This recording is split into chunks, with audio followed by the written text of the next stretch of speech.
In this video, I'll talk about opium or the poppy plant, inspired from the first section of the book that I've been reading called This Is Your Mind on Plants. But before we get into the story, I will briefly talk about the US opioid epidemic, and then towards the end, we will talk about the lens with which we view the world with and question that.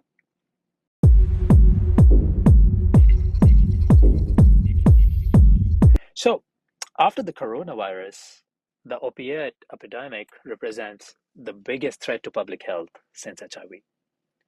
A pharma company called Purdue Pharma produced a slow release opioid called OxyContin.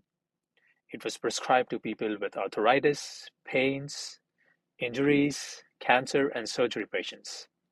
It turned out that this compound was highly addictive and that there were 230,000 deaths from overdose, all while the company's owner, the Sackler family, made a fortune of $35 billion.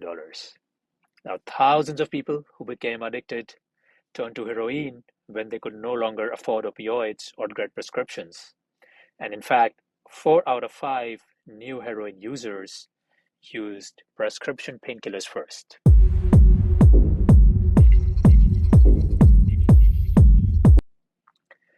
Now, the author of the book that I mentioned, Micheal Pollan, he's a writer and a journalist, but also a gardener since he was a teenager.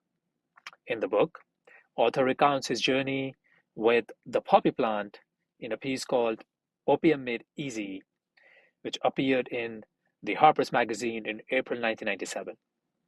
The story is set in a time when the US administration was waging a war on drugs.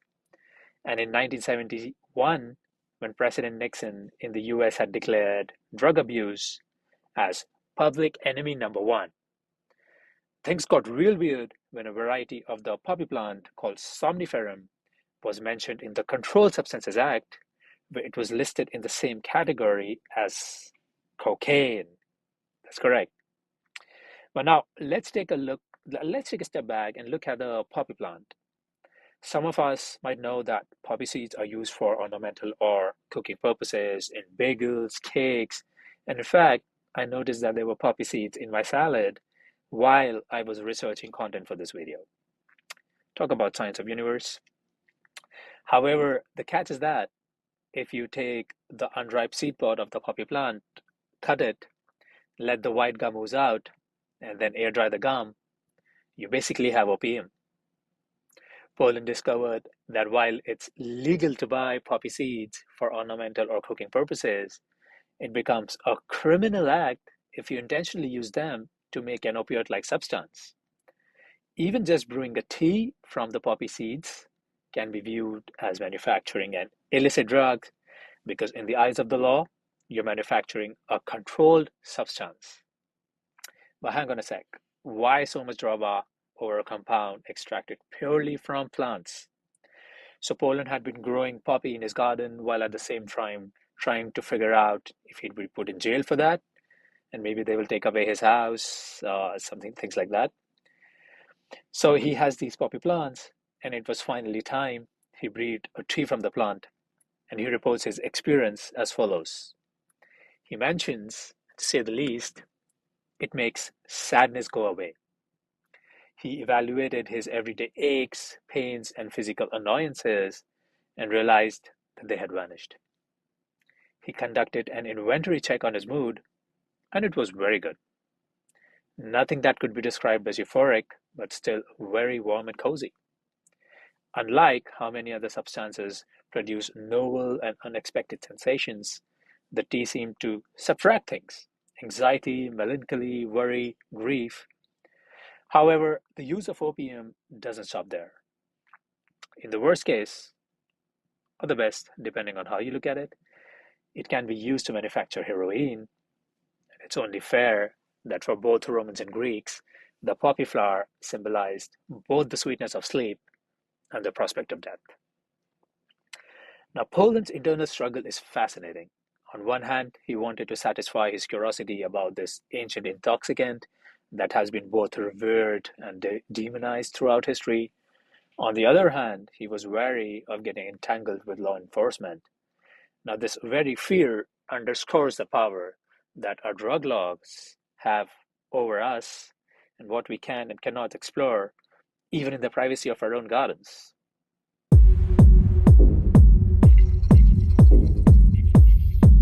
The earliest records of opium trace back to around 3400 BC in Mesopotamia civilization.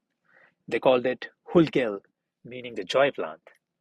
Opium has been used medicinally for thousands of years. Asian civilizations used opium to relieve pain, induce sleep, calm distress, as a remedy to diarrhea. In the Indian subcontinent, the routine use of opium became significant in traditional medicine and culture. Ayurvedic texts describe opium as a sedative, hypnotic, and analgesic agent used to calm the body's nervous energy and alleviate pain. And beyond practical medicine, opium had a mythic religious dimension. The Eberis Papyrus, the ancient Egyptian medical text, mentions a formula to sedate a child, invoking that it was effective just as the goddess Isis had used it to sedate her baby Horus. According to legend, the Egyptian earth goddess, grief-stricken by the abduction of her daughter, ate poppies to sleep and forget her sorrows, a mythical testament to opium's power to relieve emotional pain. In Crete, the Minoan civilization, which was like pre-Greek civilization, create a figure known as the poppy goddess. Indian spiritual mystics believed opium could help concentrate mind and detach from physical discomfort during prolonged meditation.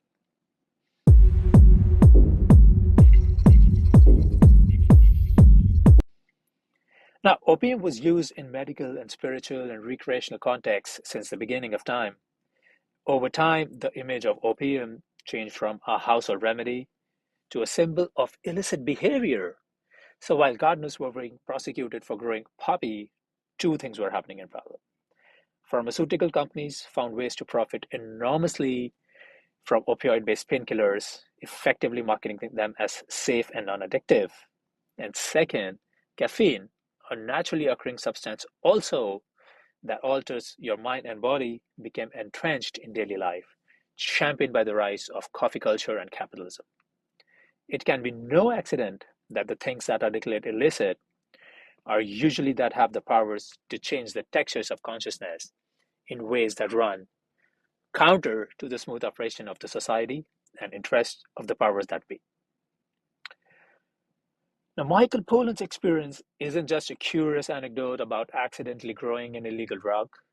It's a metaphor, a spotlight on how laws and cultural norms determine what's considered safe, ethical, or even worth exploring in the first place.